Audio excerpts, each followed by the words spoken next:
Hi guys, we are back with the Silva Mind Control Method. We are doing chapter 13. Thank you for your patience. Chapter 13, form your own practice group. I want you to come as close as possible through reading this book to developing your mental abilities as we do in mind control classes. It will take steady, prolonged, but pleasant application. So far, the exercise I've given you can be practiced alone. In a month or two, when you become proficient, you'll be ready for the casework just described. At that point, you will need help from others under carefully controlled conditions. Here is what to do. Before you even begin the first exercise in this book, form a group of at least 6 compatible people who will also learn to practice the exercises. Keep in touch as you progress, and when everyone is ready, when everyone has really mastered the exercises, meet to begin casework. Allow at least an entire day for the first session. Everyone will bring at least 4 file cards, each with the name, age, and location of a seriously ailing person on one side and the nature of the ailment on the other. Put in plenty of details. These will help when it comes time for verification. Begin by mentally projecting yourselves into metal. You will not have cubes or cylinders of metal as we have in our classes, and you can use dimes and pennies for silver and copper, and a ring for gold, and a small magnet for iron. You should all examine these objects carefully. Then go to your level and imagine one object at a time, picturing it several feet in front of you, above eye level. Imagine the object expanding until it's almost the size of the room, then enter it and perform the various tests. Do the same with fruits and vegetables, and finally a pet. You can consider these exercises a success when everyone has felt a distinct difference between his examination of one object and another.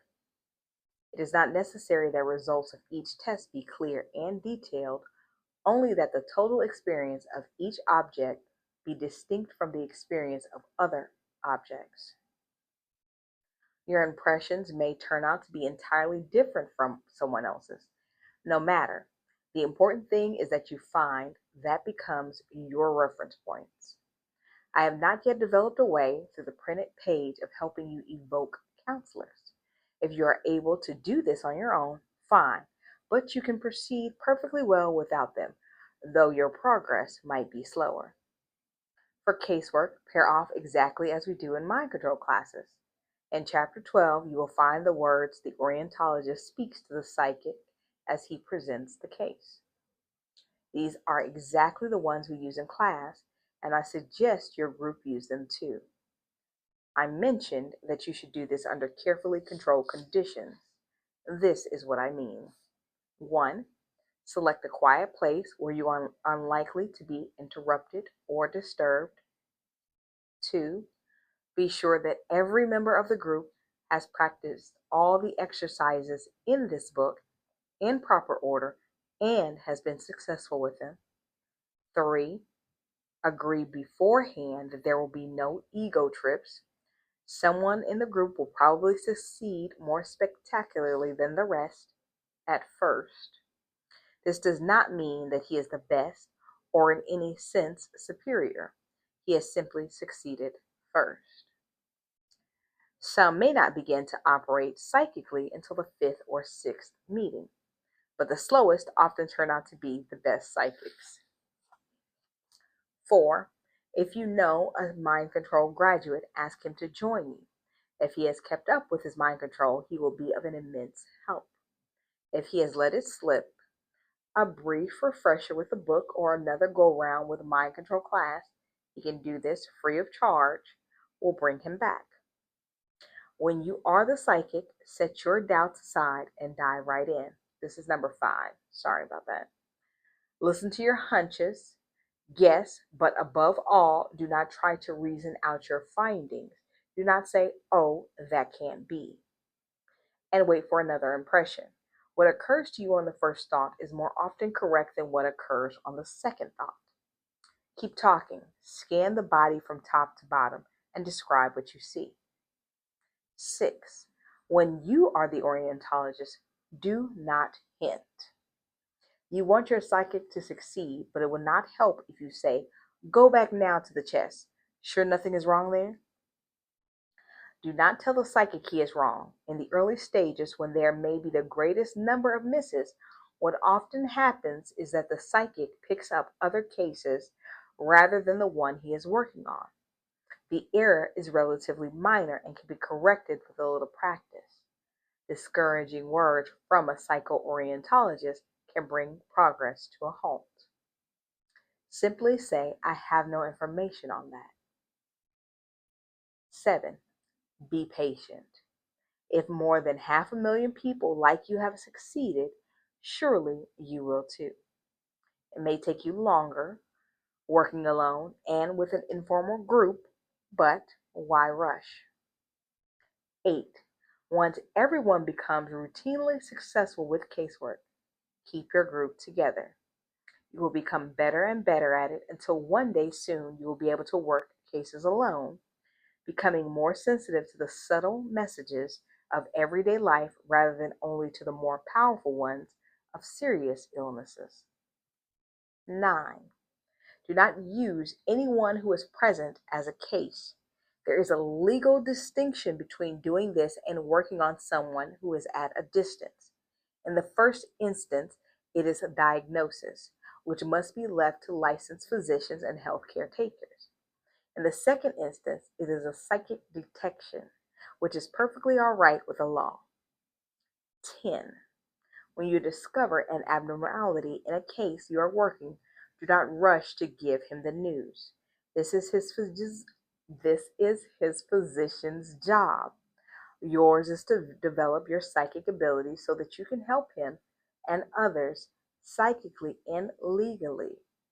Simply correct mentally what you detect. You detect mentally, so correct mentally. I warned earlier in this chapter against reading too much into who succeeds first. I learned this lesson in a powerful way when I was teaching one of my earlier classes in 1967. One of the students was a flight instructor, Jim Needham. Everything was going well for him until the last day of the course. Every case he worked was 100% miss. No one else in class of 32 did so poorly. However, Jim saw others doing well, with one direct hit after another. If they could, he could. So he devised his own plan, practicing at home with his wife, who had taken the course with him. She clipped newspaper stories of accident victims, and each night at level he would try to work the cases. She giving him their names, ages, sex, and location. He describing their injuries. Along with this, she read him names from the yellow pages, and he tried to guess their occupations. 6 months of 100% misses. Then came a breakthrough. He successfully worked his first case. Then another, and still another. He is now with me in Laredo in charge of training mind control instructors and is one of our most reliable psychics. In fact, Jim can now operate psychically without going to level. It is a part of his everyday living. One evening at Beta, our outer consciousness, Jim was helping a class through the exercise of evoking counselors. He saw a giant black man dressed in gold brocaded robes and wearing a wide jeweled bracelet approach one of the students. The student rejected him, and he approached another and then disappeared into his aura. When the exercise was over, the first student reported that she had only one counselor. Two had appeared, but the male one was a fellow. He looked too fearsome. The second student exclaimed, I got Othello. He didn't come right away, but there he was at the end of the exercise. You may not have to persevere as long as Jim Needham did. That is very rare, but if success takes longer to come to you, it does not mean you have no psychic gift. It means nothing more then that success is taking longer to come to you. That is the end of chapter 13. Now, chapter 14 is already posted. I'll see you over there.